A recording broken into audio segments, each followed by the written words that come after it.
Well, the Wind River Reservation in central Wyoming is home to nearly 8,000 Native Americans and about a dozen oil and gas fields. And a battle is brewing there over what to do with wastewater from some of the oil company sites. The region is largely desert wilderness, and because it's so dry, ranchers have actually fought to keep that toxic water, to have it be allowed to flow on the land. They depend on it, saying there would be no water for the livestock and other animals without it. That dirty water is better than no water. But others argue this water is toxic and would never be allowed to run on non-tribal land, and are pressuring the Environmental Protection Agency to close those loopholes that allow it to continuously spew out. RT correspondent Lori Harfiness has been following this story closely and has more from our studios in New York. So Lori, what's in the water and why is it so bad? Yeah, so Christine, if you look at the documents from the EPA, it's this huge list of all of these chemicals with crazy names, unpronounceable words, and warnings about them that sound really, really scary. And, you know, there's some people that are saying, oh, it's not that bad. And then there's others that are, you know, just dumbfounded by it. So I actually spoke to Robert Jackson, who is a professor of environmental science over at Duke University, to ask him just what exactly the contaminants are in the water. There were carcinogens in the water, compounds such as benzene, ethylbenzene. There were hazardous air pollutants. You mentioned hydrochloric acid, toluene.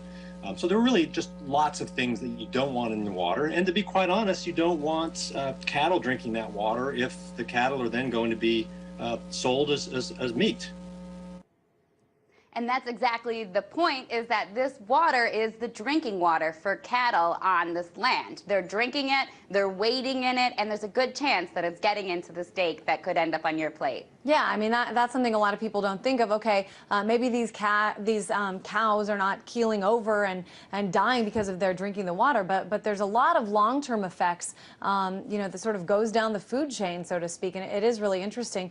Talk about the process here, Lori. I mean, for those in favor of closing the loopholes to prevent this toxic water, do they have any solutions for how these ranchers would get water? As we know, this is a very dry area.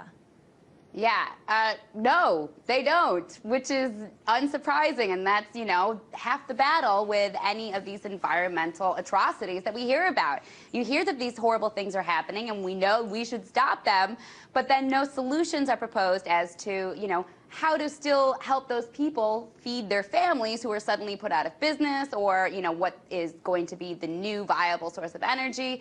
So, you know, it's a case that's much like any other environmental case where, you know, we know what's happening is bad, but no solutions are put on the table that would take it to the next step to help rectify the situation.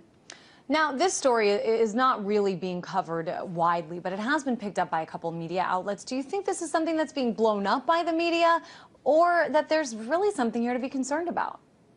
Yeah, well, you know, I always wonder the same thing whenever I see any news story. I'm going to question it. I'm going to wonder if this is just sensationalism and a way to fill time. But, you know, this case with its laundry list, again, of really horrible sounding chemicals seemed to have a little bit of meat to it. So that was another thing that I asked Professor Jackson.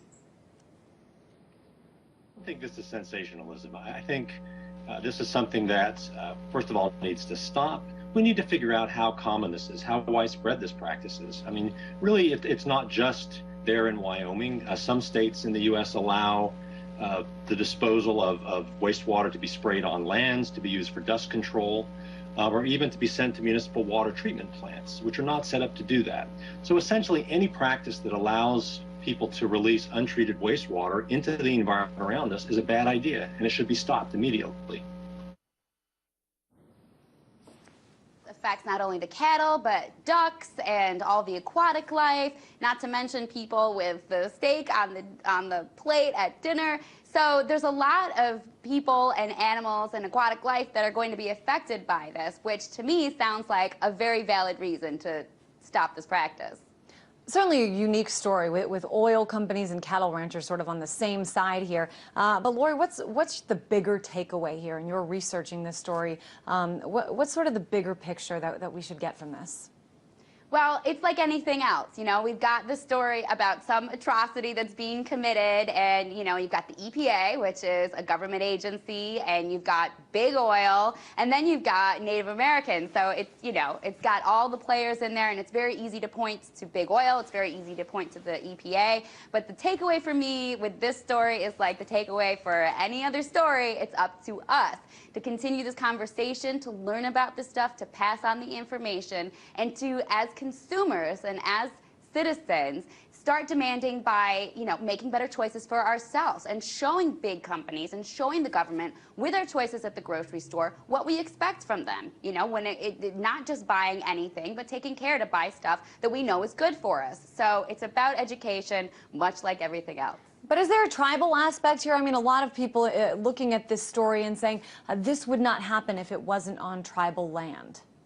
That's absolutely true, because if it didn't happen on tribal land, it would fall under the state's law, and states have much stricter regulations on this than the EPA does. Since it is on the reservation, the EPA is in control.